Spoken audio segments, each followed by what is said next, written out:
Well, hello there, and welcome back to another episode of The Evidence.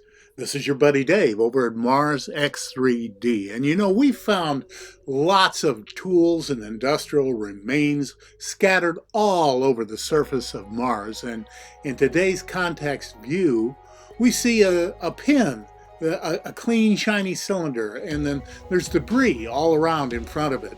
And that's circled over on the right side, and we need to take a closer look.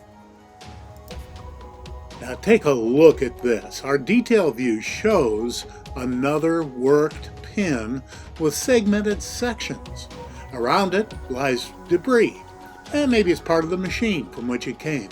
Of particular interest to me is the square plate lying directly in front of it. Look at it. It's got the square shape, rivets, holes, extensions, and a tangle of tubing in front. These are rocks? I don't think so. These are clearly industrial remains, badly twisted and broken after the global cataclysm that wiped Mars clean like a Sunday school blackboard. More wasteland. Mars was blasted into a planetary killing field by at least 3 monumental nuclear devices, one as large as the Empire State Building. Now that's not speculation. Read the research of Dr. John Brandenburg. To this day, Xenon-129, which by the way can only result from a nuclear explosion, is still humming along at lethal levels in the atmosphere.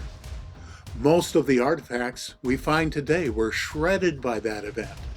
Those same artifacts have then undergone centuries, maybe even millennia, of corrosion, sandblasting, freezing and thawing, and who knows what else as they sink below the Martian sand, only to re-emerge for more punishment as the shifting dunes do a slow-motion ripple across the planet.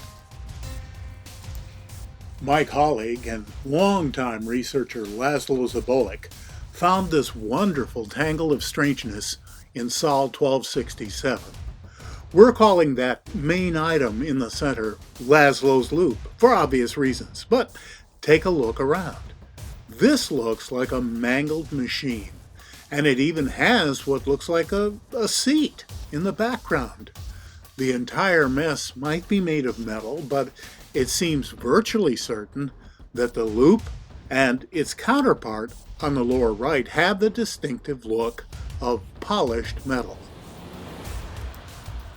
Moving in tight, well, we know it's going to get blurry, but you can see enough to understand that this is a linkage of some kind, anchored into some heavy-duty blocks. Let's take a close look at the lower right. I'm not even going to try to tell you what this is, except it's definitely not natural. Well done, Laszlo. A beautiful find. My colleague and prolific researcher, Terry Burnett, recently shared this interesting item we're calling Terry's Triangle. As we get closer, it kind of looks like one of those airboats you find all over Florida. It even looks like it has seats and a sort of a steering wheel. Of course, that's not what it is. Where are you going to find a swamp on Mars? As we get good and close, it really does seem like this is an artificial device. Look at the symmetry, the evenly thick sides, the compartmentalized interior. It's too easy to just say this is a vehicle of some kind, so I'm just going to stick to Terry's Triangle.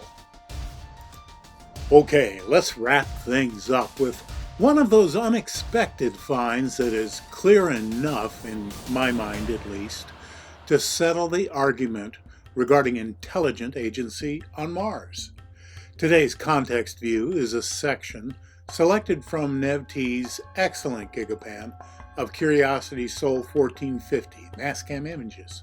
On the right side, a bit of geology with mismatched colors is circled. As we move to detail view number 1, we clearly see a rectangular plate resting against a grayish boulder. Attached to the lower portion of the plate is a castered wheel, virtually identical in nature to the inset image. Above it is either a rivet or, more likely, the place where another identical wheel was attached at one time. In this view, we push the magnification right to the limit. In my opinion, this anomaly is exactly what it appears to be, a manufactured analog of our own earthly castering wheels. If we set aside the many theories about the humanoid origin and nature of Mars' ancient inhabitants, it only makes sense that mechanical engineering will solve certain problems a certain way, regardless of the intelligence that engenders that solution. I believe what you're looking at here is a prime example of that. That design follows function, and that's common to all engineering solutions across the universe. Hey, thanks for stopping by and having a look today. There is a whole lot more to come. If you liked what you saw, please consider subscribing. And in the meantime, this is your buddy Dave over at Mars X3D. Be well.